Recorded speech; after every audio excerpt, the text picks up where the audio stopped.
नमस्कार, मी प्राध्यापक डॉक्टर अक्षत बागळे, सहाय्यक प्राध्यापक व विभाग प्रमुख अर्थशास्त्र विभाग, स्वर्गीय मनसारामजी पडोळे कला महाविद्यालय, गणेशपूर, भंडारा.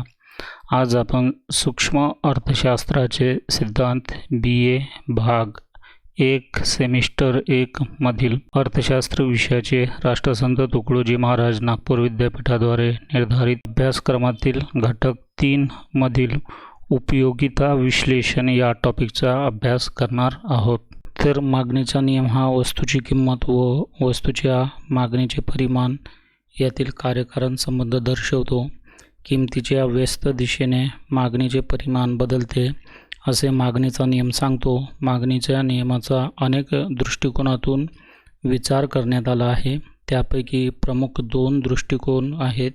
त्यातलं पहिलं म्हणजे संख्यात्मक उपयोगिता विश्लेषण, ह्यालाच डॉक्टर मार्शल यांचे उपयोगिता विश्लेषण असे म्हणतो, आणि दुसरं क्रमवाचक उपयोगिता विश्लेषण, ह्यालाच प्राध्यापक हिक्स यांचे तटस्थता विश्लेषण असे आपण म्हणतो. तर वस्तूची उपयोगिता केवळ त्या वस्तूच्या भौतिक गुणधर्मावर किंवा अंगभूत प्रकारावर अवलंबून नसते. वस्तू असूनही त्या वस्तूची गरज नसल्यास उपयोगिता निर्माण होत नाही. गरजेचे अस्तित्व व ती पूर्ण करण्याची वस्तूची क्षमता यावर उपयोगिता अवलंबून असते. तर त्यानंतर आपण उपयोगितेची वैशिष्ट्ये पाहूया. तर पहिलं वैशिष्ट्य आहे उपयुक्ततेहून भिन्न असते. तर उपयोगिता आणि उपयुक्तता या दोहोंमध्ये फरक आहे. एखाद्या वस्तूमध्ये उपयोगिता असली म्हणजे ती वस्तू समाजाच्या दृष्टीने उपयुक्त असतेच असे नाही. दारू, अफू, गांजा या वस्तू समाजातील काही व्यक्तीच्या गरजा भागवितात, म्हणून त्यांच्या दृष्टीने त्या वस्तूमध्ये उपयोगिता असते. परंतु या वस्तू आरोग्याच्या दृष्टीने घातक असतात, त्यामुळे त्यांच्यात उपयुक्तता नाही असे म्हणता येत नाही. त्यानंतर दुसरं वैशिष्ट्य आहे व्यक्ती सापेक्ष. तर उपयोगिता ही व्यक्तीनुसार बदलत जाते. विद्यार्थ्याच्या दृष्टीने पुस्तकामध्ये उपयोगिता असते, परंतु निरक्षराच्या दृष्टीने त्यात उपयोगिता नसते. त्यानंतर तिसरं जे वैशिष्ट्य आहे ते म्हणजे कालसापेक्षता. तर उपयोगिता काळानुसार बदलत जाते. उदाहरणार्थ हिवाळ्यात लोकरीच्या कपड्यापासून आपल्याला उपयोगिता मिळत असते. त्यानंतर चौथं वैशिष्ट्य आहे परिस्थिती सापेक्ष. तर एखाद्या वस्तूची उपयोगिता परिस्थितीनुसार बदलत जाते. आजारी व्यक्तीच्या दृष्टीने औषधामध्ये उपयोगिता असते, परंतु आजारातून बरे झाल्यानंतर त्याच व्यक्तीला औषधाची उपयोगिता नसते.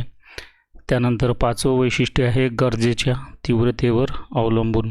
तर वस्तूची गरज जितकी जास्त तीव्र तितकी वस्तूपासून जास्त उपयोगिता मिळते.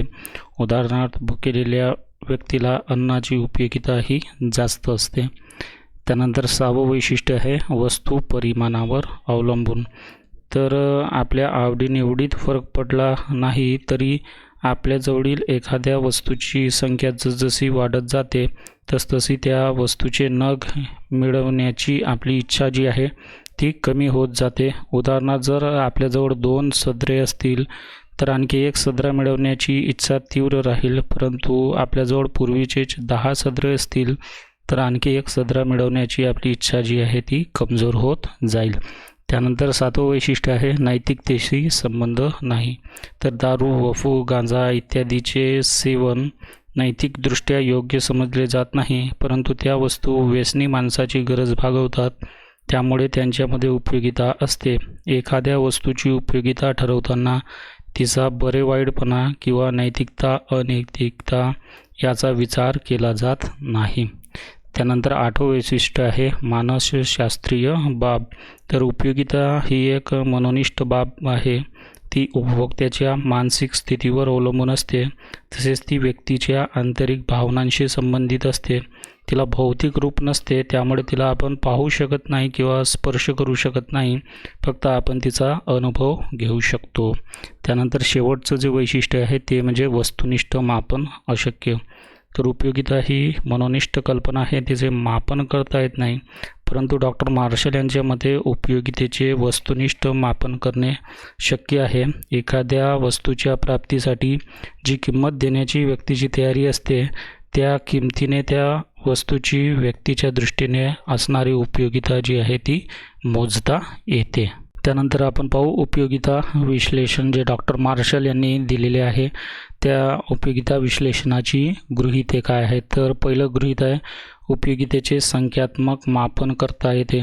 तर डॉक्टर मार्शल ज्यामध्ये एखाद्या वस्तूपासून उपभोक्त्याला किती उपयोगिता मिळते याचे संख्यात्मक मापन केले जाऊ शकते. गरजेची तीव्रता जितकी जास्त तितकी त्या वस्तूपासून मिळणारी उपयोगिताही जास्त असते. उपयोगितेचे संख्यात्मक मापन केल्यानंतर तिचे मुद्रेतही मापन करता येते. त्यानंतर दुसरं गृहीत आहे उपभोक्ता विवेकशील असतो. तर उपभोक्ता एखाद्या वस्तूच्या प्राप्तीसाठी किती रक्कम देईल हे त्याला मिळणाऱ्या उपयोगितेवर अवलंबून असते. ज्या वस्तूपासून त्याला जास्त उपयोगिता मिळते तिच्या प्राप्तीसाठी तो जास्त किंमत देईल. या उलट ज्या वस्तूपासून त्याला कमी उपयोगिता मिळते तिच्यासाठी तो कमी किंमत देईल. त्यानंतर तिसरं गृहीत आहे पैशाची सीमांत उपयोगिता स्थिर असते.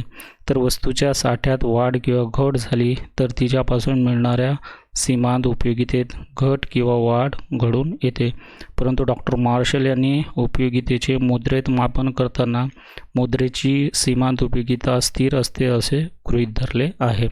आणि शेवटचे जे गृहीत आहे ते म्हणजे सीमांत उपयोगितेला महत्त्व.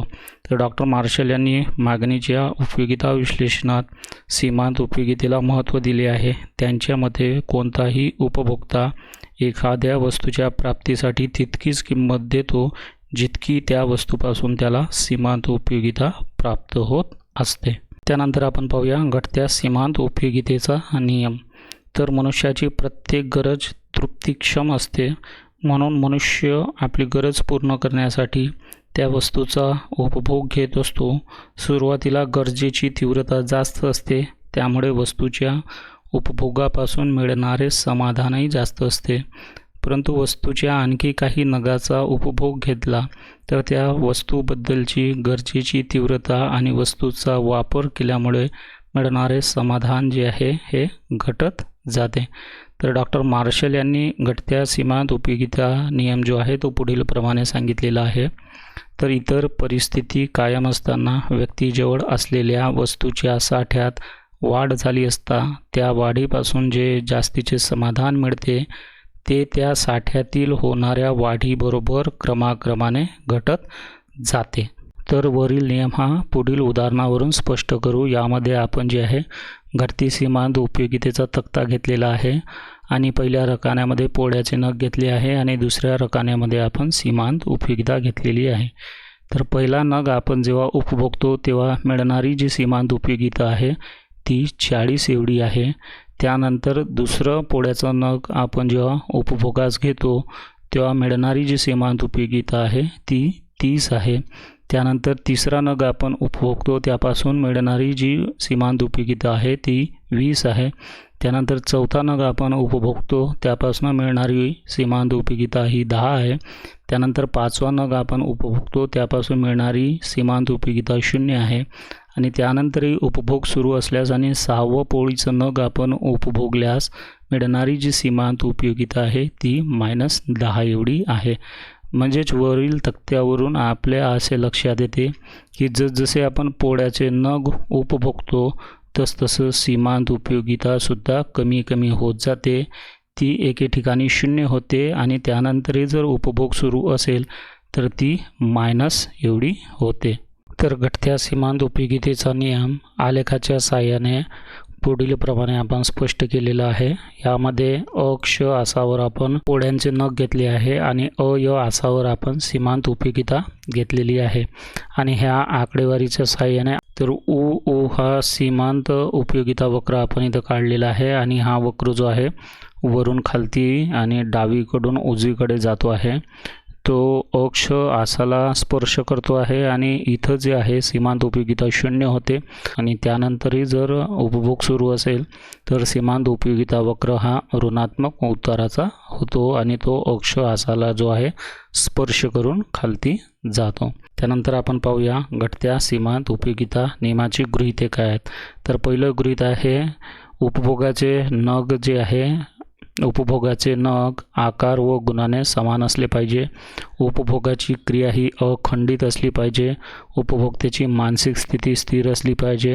पर्यायी वस्तूच्या ज्या किमती आहेत त्या स्थिर असायला पाहिजे. उपभोक्त्याच्या आवडीनिवडी फॅशन स्थिर असल्या पाहिजे आणि दुसऱ्या वस्तूचा उपभोग घेता कामा नये. तर ज्या वस्तूचा तो उपभोग घेते आहे उपभोक्ता त्याच वस्तूचा त्याने क्रमवार उपभोग घ्यावा, त्याऐवजी दुसऱ्या वस्तूचा उपभोग घेता कामा नये. त्यानंतर आपण पाहूया घटत्या सीमांत उपयोगितेच्या नियमाच्या मर्यादा. तर पहिली मर्यादा आहे सर्व नग सारखे नसल्यास. तर उपभोगात आणलेले वस्तूचे सर्व नग रंग, रूप, आकार, चव इत्यादी बाबतीत जर सारखे नसतील तर हा नियम जो आहे तो प्रत्यास येणार नाही, हा नियम लागू होणार नाही. त्यानंतर दुसरी मर्यादा आहे नगाचा आकार असमान असल्यास. तर उपभोगातील प्रत्येक नगाचा आकार हा वाजवीपेक्षा अत्यंत लहान असेल किंवा वाजवीपेक्षा अत्यंत मोठा असेल तर हा नियम जो आहे तो खरा ठरणार नाही. त्यानंतर तिसरी मर्यादा आहे उपभोगात खंड पडल्यास. तर दोन नगाच्या उपभोगात फारसा कालावधी असू नये. उदाहरणामध्ये जर एक पोळी सकाळी 8 वाजता आणि दुसरी दुपारी 2 वाजता खाल्ली तर सीमांत उपयोगिता जी आहे ती कमी होताना आपणास दिसणार नाही. त्यानंतर चौथी मर्यादा आहे मानसिक स्थिती अस्थिर झाल्यास. तर उपभोगाच्या वेळी उपभोक्त्याची मानसिक स्थिती, आवडीनिवडी, उत्पन्न इत्यादी स्थिर नसेल तर हा नियम जो आहे तो लागू होत नाही. त्यानंतर पाचवी जी मर्यादा आहे ती म्हणजे पर्यायी वस्तूच्या किमती बदलल्यास. तर पर्यायी वस्तूच्या किमतीत वाढ झाली तर उपभोगातील वस्तू स्वस्त झाल्याचे समाधान मिळेल. त्यामुळे मनुष्य पर्यायी वस्तूच्या ऐवजी स्वस्त वस्तूचा वापर सुरू करतो. वस्तूच्या स्वस्तपणामुळे तिच्या सीमांत उपयोगितेत वाढ होत असते. आणि शेवटची मर्यादा आहे दुसऱ्या वस्तूचा उपभोग केल्यास. तर एका वस्तूचा उपभोग सुरू असताना जर दुसऱ्या वस्तूचा उपभोग घेतला जात असेल तर हा नियम खरा ठरत नाही. त्यानंतर आपण पाहूया घटत्या सीमांत उपयोगिता नियमाचे अपवाद काय आहेत. तर घटत्या सीमांत उपयोगितेचा नियम हा जगातील सर्वच बाबींना लागू होतो. त्यामुळे या नियमाला अपवाद नाही. काही बाबी या नियमाला अपवाद आहेत असा भास निर्माण होतो, परंतु अधिक विचार केला तर हे अपवाद खरे नाहीत असे दिसून येते. अपवादाचा भास निर्माण करणाऱ्या ज्या बाबी आहेत त्या पुढील प्रमाणे आपणास सांगता येतील. तर पहिलं अपवाद आहे मादक वस्तू. तर घटत्या सीमांत उपयोगितेचा नियम मादक वस्तूंना लागू पडत नाही असा समज आहे. उदाहरणार्थ दारुड्या व्यक्तीला शुद्ध हरेपर्यंत दारू प्यायल्याशिवाय समाधान मिळत नाही. त्यामुळे नेहमी दारू पिणाऱ्या व्यक्तीला दारूच्या पहिल्या पेल्यापेक्षा दुसऱ्या पेल्यापासून अधिक समाधान मिळते. परंतु हा अपवाद खरा नाही, कारण दारू प्यायल्यामुळे मनुष्याची मानसिक स्थिती बदललेली असते आणि घटत्या सीमांत उपयोगितेचा नियम खरा ठरण्यासाठी मानसिक स्थिती स्थिर असावी लागते. त्यानंतर दुसरा अपवाद आहे पैसा. तर पैसा या नियमाला अपवाद समजला जातो. पैशाने सर्व वस्तू व सेवा प्राप्त करता येत असल्यामुळे प्रत्येक व्यक्ती अधिकाधिक पैसे मिळवण्यासाठी प्रयत्न करते. पैसा कितीही मिळाला तरी त्याबद्दलची हाव कमी होत नाही, परंतु हा अपवादसुद्धा खरा नाही. पैशाचा साठा वाढू लागला की वाढलेल्या पैशाची उपयोगिता निश्चितच कमी होत असते. तसे नसते तर श्रीमंतापेक्षा गरिबाला पैशाचे महत्त्व जास्त वाटले नसते. 500 रुपये पगार असणारा कारकून 100 रुपये जास्तीचे मिळवण्यासाठी आणखी 4 तास अधिक काम करतो, परंतु 5,000 रुपये पगार मिळवणारा अधिकारी 100 रुपयासाठी 4 तास जास्तीचे काम करणार नाही. याचा अर्थ स्पष्ट आहे की अधिकाऱ्याला जास्त पैसे मिळत असल्यामुळे त्याला पैशाची सीमांत उपयोगिता जी आहे ती कमी वाटते. त्यानंतर तिसरं अपवाद जे सांगितलं जाते ते म्हणजे संगीत. तर काही लोकांचे मत असे आहे की संगीताच्या बाबतीत हा नियम लागू पडत नाही, कारण संगीत एकदा ऐकले की ते पुन्हा पुन्हा ऐकावेसे वाटते आणि प्रत्येक वेळी जास्त समाधान मिळत असते. परंतु हा अपवाद देखील खरा नाही, कारण एखादे गीत वारंवार ऐकले तर एक वेळ अशी येते की नंतर ते नकोसे वाटायला लागते. त्यानंतर चौथं जे अपवाद आहे ते म्हणजे दुर्मिळ वस्तूचा संग्रह. तर काही लोकांना दुर्मिळ तिकिटे, नाणी, चित्रे गोळा करण्याचा छंद असतो. अशा व्यक्तीच्या बाबतीत घटत्या सीमांत उपयोगितेचा नियम लागू होत नाही असे म्हणतात, कारण त्यांना जसजशी दुर्मिळ नाणे किंवा चित्रे सापडत जातात तसतशी त्यांची उपयोगिता वाढत जाते. परंतु हा अपवादसुद्धा खरा नाही, कारण दुर्मिळ वस्तूचा संग्रह करणाऱ्या व्यक्तीकरता प्रत्येक नाणे किंवा चित्र हे अगदी वेगळे असते. प्रत्येक नवीन प्रकारचे नाणे किंवा चित्र ही त्याच्याकरता नवीन वस्तू असते. त्यामुळे नवीन वस्तूची उपयोगिता जास्त वाटणे स्वाभाविक आहे. त्यानंतर आपण पाहूया घटत्या सीमांत उपयोगिता नियमाचे महत्त्व. तर पहिला मुद्दा आहे आपला मागणी नियमाचा आधार. तर मागणीचा नियम हा घटत्या सीमांत उपयोगितेच्या नियमावर आधारलेला आहे. उपभोक्त्याने एखाद्या वस्तूचे अधिकाधिक नग उपभोगात आणले तर प्रत्येक पुढच्या नगापासून मिळणारी उपयोगिता कमी कमी होत जाते. प्रारंभीच्या नगांची सीमांत उपयोगिता जास्त असते व नंतरच्या नगांची सीमांत उपयोगिता कमी असते. उपभोक्ता नेहमी सीमांत उपयोगिते इतकी वस्तूची किंमत देत असतो. म्हणूनच उपभोक्ता वस्तूची किंमत जास्त असेल तर कमी नग खरेदी करतो किंवा किंमत कमी असेल तर जास्त नग खरेदी करतो. अशा प्रकारे मागणीचा नियम घटत्या सीमांत उपयोगितेच्या नियमावर आधारलेला आपणास दिसून येतो. त्यानंतर दुसरं महत्त्व आहे कौटुंबिक अंदाजपत्रक. तर कौटुंबिक अंदाजपत्रक तयार करताना या नियमाचा उपयोग होतो.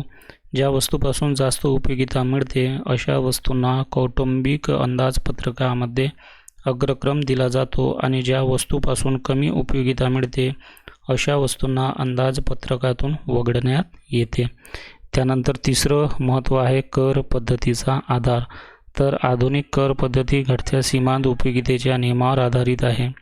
या पद्धतीनुसार श्रीमंत व्यक्तीकडून जास्त कर वसूल केला जातो आणि गरीब व्यक्तीवर कर आकारला जात नाही किंवा कमी आकारला जातो. कारण श्रीमंत व्यक्तीजवळ भरपूर पैसे असल्यामुळे त्याला पैशाची सीमांत उपयोगिता कमी असते.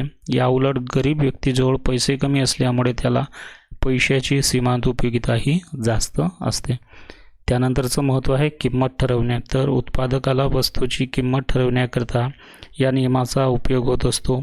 वस्तूचा साठा वाढला म्हणजे समाधान कमी होते. अशावेळी ग्राहकांना वस्तू खरेदीसाठी प्रेरित करण्यासाठी किमती कमी करणे हाच एकमेव मार्ग शिल्लक राहतो. म्हणूनच वस्तूच्या पुरवठ्यात वाढ झाली की किंमत कमी होण्याची प्रवृत्ती आपणास दिसून येते. आणि त्यानंतर पाचवा जे मुद्दा आहे तो म्हणजे सार्वजनिक खर्चाचे धोरण ठरविणे. तर सार्वजनिक खर्चाचे धोरण ठरविताना आर्थिक विषमता कमी करण्याचा प्रयत्न केला जातो. त्या दृष्टीने घटत्या सीमांत उपयोगितेच्या नियमाचा विशेष उपयोग होतो. सरकारने सार्वजनिक खर्चाची रक्कम गरिबांच्या कल्याणाकरता खर्च केल्यास त्यांना जास्त उपयोगिता मिळते. कारण त्यांचे उत्पन्न कमी असल्यामुळे त्यांना पैशाचे महत्त्व अधिक असते. अशा प्रकारे सार्वजनिक खर्चाची रक्कम गरीब लोकांवर खर्च केल्यास आर्थिक विषमता कमी होण्यास मदत होते. त्यानंतर आपण पाहूया समसीमांत उपयोगिता नियम. तर हा नियम आरासी उपयोगिता नियमावर आधारित असून अर्थशास्त्रातील एक महत्त्वपूर्ण असा नियम समजला जातो.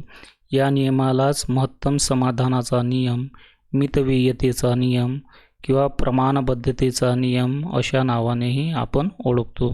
या नियमावरून उपभोक्त्याच्या वर्तणुकीचा अभ्यास केला जातो. आरासी सीमांत उपयोगिता नियमामध्ये एका वस्तूचा विचार केला जातो, परंतु उपभोक्त्याला एकापेक्षा जास्त वस्तूची खरेदी करावयाची असेल तर त्याच्या वर्तणुकीचा अभ्यास समसीमांत उपयोगिता नियमामध्ये केला जातो. तर डॉक्टर मार्शल यांनी समसीमांत उपयोगिता नियमाची मांडणी जी आहे ती पुढील प्रमाणे केली आहे.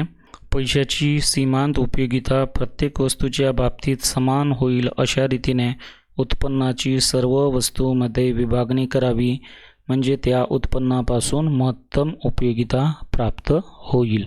तर समसीमांत उपयोगिता नियम आपण एका उदाहरणाच्या सहाय्याने समजून घेऊ. तर समजा एका व्यक्तीजवळ 5 रुपये आहेत, ते त्याला गहू व तांदूळ या 2 वस्तूवर खर्च करावयाचे आहे. गहू व तांदूळ यावर खर्च केलेल्या प्रत्येक रुपयापासून त्याला किती उपयोगिता प्राप्त होईल ते ह्या तक्त्यामध्ये आपण दर्शविलेले आहे. तर जर उपभोक्त्याने 5 रुपये गव्हावर खर्च केले तर त्याला 300 मात्रा एवढी उपयोगिता मिळते. आणि जर त्याने सर्व रक्कम तांदळावर खर्च केले तर त्याला 225 मात्रा एवढी उपयोगिता मिळते. परंतु कोणताही सुज्ञ मनुष्य आपल्या जवळील सर्व रुपये कोणत्याही एकाच वस्तूवर खर्च करणार नाही, तर दोन्ही वस्तूपासून प्राप्त होणाऱ्या उपयोगितेचा तो विचार करेल आणि अशा प्रकारे खर्च करेल की त्याला मिळणारे जे समाधान आहे ते महत्तम राहील. तर उपभोक्ता पहिला रुपया गव्हावर खर्च करेल कारण त्यापासून त्याला 100 मात्रा एवढी उपयोगिता मिळेल. दुसरा रुपया देखील तो गव्हावर खर्च करेल कारण त्यापासून त्याला 80 मात्रा एवढी उपयोगिता मिळेल. परंतु तिसरा रुपया तो तांदळावर खर्च करेल, कारण तांदळापासून मिळणारी उपयोगिता ही आता जास्त राहील, म्हणजे 75 एवढी उपयोगिता त्याला मिळेल. त्यानंतर चौथा रुपया तो गव्हावर खर्च करेल, कारण त्यापासून मिळणारी जी उपयोगिता आहे ती आता 60 आहे. आणि पाचवा रुपया तो पुन्हा तांदळावर खर्च करेल, कारण त्यापासून मिळणारी जी उपयोगिता आहे ती आता 60 मात्रा एवढी आहे. तर अशा प्रकारे उपभोक्त्याने 3 रुपये गव्हावर आणि 2 रुपये तांदळावर खर्च केले तर त्याला एकूण उपयोगिता 375 मात्रा मिळेल. हीच महत्तम उपयोगिता आहे. उपभोक्त्याने आपल्याजवळील 5 रुपयाचा दुसऱ्या कोणत्याही प्रकारे विनियोग केला तर एवढी उपयोगिता त्याला प्राप्त होऊ शकत नाही, कारण ह्याच ठिकाणी दोन्ही वस्तूबाबत मुद्रेची सीमांत उपयोगिता समान झाली आहे. हीच गोष्ट जी आहे हे पुढील सूत्रामध्ये आपण सांगितलेली आहे. तर गव्हाची सीमांत उपयोगिता भागिला गव्हाची किंमत बरोबर तांदळाची सीमांत उपयोगिता भागिला तांदळाची किंमत. तर तक्त्याच्या साहाय्याने आपण ही आकृती इथं तयार केलेली आहे आणि ह्या आकृतीमध्ये आपण अक्ष अक्षावर गहू आणि तांदळावर खर्च होणारे रुपये दर्शवले आहेत. तर अय या उभ्या रेषेवर गव्हाची सीमांत उपयोगिता दर्शवली आहे आणि क्ष र ह्या आसावर आपण तांदळाची उपयोगिता जी आहे ती दर्शवलेली आहे.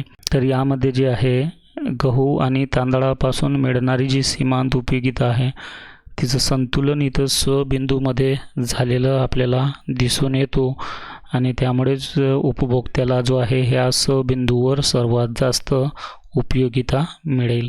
त्यानंतर आपण पाहूया समसीमांत उपयोगिता नियमाची गृहीते. तर समसीमांत उपयोगिता नियम जो आहे तो विशिष्ट गृहीत परिस्थितीमध्येच आपणास दिसून येतो.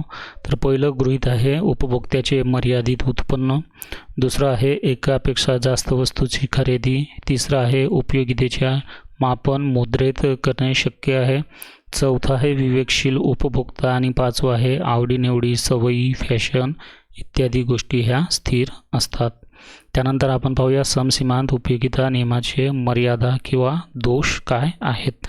तर पहिलं मर्यादा आहे उपभोक्त्याचे अज्ञान. तर ही या नियमाची महत्त्वाची मर्यादा आहे. उपभोक्त्याला एखाद्या वस्तूसाठी कोणकोणते पर्याय उपलब्ध आहेत याची माहिती नसते. त्याला वस्तूची किंमत व सीमांत उपयोगिता याची तुलनाही करता येत नाही. त्यामुळे त्याला निरनिराळ्या वस्तूपासून मिळणारी सीमांत उपयोगिता समान करणे शक्य नसते. त्यानंतर दुसरी मर्यादा आहे दोषपूर्ण गृहीते. तर हा नियम उपयोगितेचे अचूक मोजमाप करते व मुद्रेची सीमांत उपयोगिता स्थिर असते. या दोषपूर्ण गृहीतावर आधारित आहे. वास्तविकता उपयोगितेचे अचूक मोजमाप करणे कठीण आहे. तसेच मुद्रेची सीमांत उपयोगिता देखील ही बदलत असते. त्यानंतर तिसरं मर्यादा आहे अविभाजनशील वस्तू. तर टीव्ही, घर, रेफ्रिजरेटर ह्यासारख्या वस्तू अविभाजनशील असतात. त्यांना लहान लहान एककात विभाजित करता येत नाही व त्यावर एकदाच मोठी रक्कम खर्च करावी लागते. म्हणून हा नियम अविभाजनशील वस्तूंना लागू पडत नाही. त्यानंतरची मर्यादा आहे वस्तूंचा अभाव. तर बरेचदा जास्त उपयोगिता देणाऱ्या वस्तू बाजारात उपलब्ध नसतात. त्यामुळे कमी उपयोगिता देणाऱ्या वस्तूचीच खरेदी करावी लागते. अशावेळी नियमाची अंमलबजावणी करणे कठीण होत असते. त्यानंतर पाचवी मर्यादा आहे पूरक वस्तू. तर व्यवहारात आपण ज्या वस्तूंचा उपभोग घेतो त्या एक दुसऱ्यांशी पूरक असतात. उदाहरणार्थ पेन, शाही, गाडी, पेट्रोल, दूध, साखर इत्यादी. अशा वस्तूचा वापर एका विशिष्ट प्रमाणातच करावा लागतो. त्यामुळे अशा वस्तूंना हा नियम लागू होत नाही. त्यानंतरची मर्यादा आहे सवय, रीतिरिवाज व फॅशन. तर बरेचदा मनुष्य वस्तूच्या उपयोगितेचा विचार न करता सवय, रीतिरिवाज किंवा फॅशन म्हणून त्यावर बराच पैसा खर्च करतो. उदाहरणार्थ लग्न समारंभात बराच पैसा हा उपयोगितेचा विचार न करता रीतिरिवाज म्हणून खर्च करावा लागतो. म्हणून अशा वेळी हा नियम लागू पडत नाही. आणि शेवटची मर्यादा आहे टिकाऊ वस्तू. तर या सिद्धांताची मान्यता अशी आहे की मनुष्य एका विशिष्ट अवधीतील मर्यादित उत्पन्नाद्वारे त्याच काळात महत्तम समाधान मिळवण्याचा प्रयत्न करतो. परंतु काही वस्तू उदाहरणार्थ पंखा, रेडिओ, फर्निचर इत्यादी दीर्घकाळ टिकणाऱ्या वस्तू असतात. त्यांची उपयोगिता दीर्घकाळपर्यंत मिळत असते. म्हणून या सिद्धांताची वरील मान्यता टिकाऊ वस्तूच्या बाबतीत चुकीची ठरते. त्यानंतर आपण पाहूया समसीमांत उपयोगिता नियमाचे महत्त्व काय आहे. तर हा नियम अर्थशास्त्रातील एक मूलभूत नियम समजला जातो. अर्थशास्त्राच्या सर्व विभागात किंवा क्षेत्रात या नियमाचे महत्त्व जे आहे ते अनन्यसाधारण असं आहे. तर मुद्देसूद आपण त्याचा विचार करू. पहिला मुद्दा आहे उपभोगाचे क्षेत्र. तर या नियमामुळे उपभोक्त्याला आपल्या मर्यादित उत्पन्नापासून महत्तम समाधान कसे मिळवावे, विविध उपयोगी वस्तूचे निरनिराळ्या उपयोगात कसे वाटप करावे, तसेच आपल्या उत्पन्नाचे वर्तमानकालीन व भविष्यकालीन गरजांमध्ये कसे वाटप करावे याबाबत जे आहे मार्गदर्शन मिळते. त्यानंतर दुसरा मुद्दा आहे आपला उत्पादनाचे क्षेत्र. तर महत्तम नफा मिळवणे हे प्रत्येक उत्पादकाचे उद्दिष्ट असते. त्याकरता कमीत कमी परिव्ययात जास्त उत्पादन घेण्याचा प्रयत्न उत्पादकाचा असतो. त्यासाठी तो आपले मर्यादित उत्पन्न उत्पादनाच्या सर्व घटकावर अशा प्रकारे खर्च करतो की प्रत्येक घटकाची सीमांत उपयोगिता ही समान राहील. अशी समानता प्रस्थापित करण्याचे काम जे आहे ते समसीमांत उपयोगिता नियमाच्या साहाय्याने केले जाते. त्यानंतर तिसरा मुद्दा आहे आपला विनिमयाचे क्षेत्र. तर क्रेत्याला वस्तूची सीमांत उपयोगिता आणि मुद्रेची सीमांत उपयोगिता याची तुलना करून वस्तू खरेदीचा निर्णय घेता येतो. त्यानंतर चौथा मुद्दा आहे आपला वितरणाचे क्षेत्र. तर भूमी, श्रम, भांडवल व संघटन ह्या उत्पादक घटकाचे मोबदले समसीमांत उपयोगिता नियमानुसारच दिले जातात. तसेच उत्पादक घटकाची योग्य विभागणी करण्याकरता देखील या नियमाचा उपयोग होत असतो.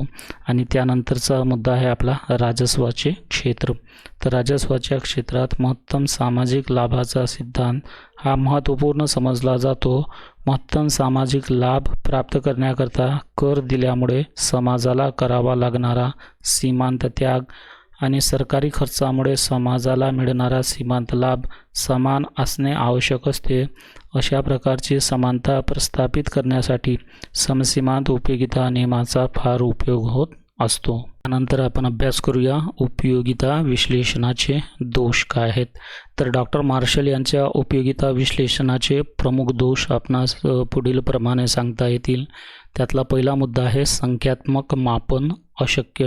तर एखाद्या वस्तूचा उपभोग घेतल्यानंतर उपभोक्त्याला उपयोगिता प्राप्त झाल्याचा अनुभव होतो, परंतु उपभोक्त्याला नेमकी किती उपयोगिता प्राप्त झाली हे मात्र त्याला सांगता येत नाही. ज्याप्रमाणे थर्मामीटरच्या साहाय्याने तापमान किंवा फूटपट्टीच्या साहाय्याने लांबी मोजता येते, त्याप्रमाणे उपभोक्त्याला प्राप्त झालेल्या उपयोगितेचे संख्यात्मक मापन करता येत नाही. त्यानंतर दुसरं दोष आहे व्यक्तिगत व मानसिक भावना. तर उपयोगिता ही एक व्यक्तिगत भावना आहे व ती उपभोक्त्याच्या मानसिक स्थितीवर अवलंबून असते.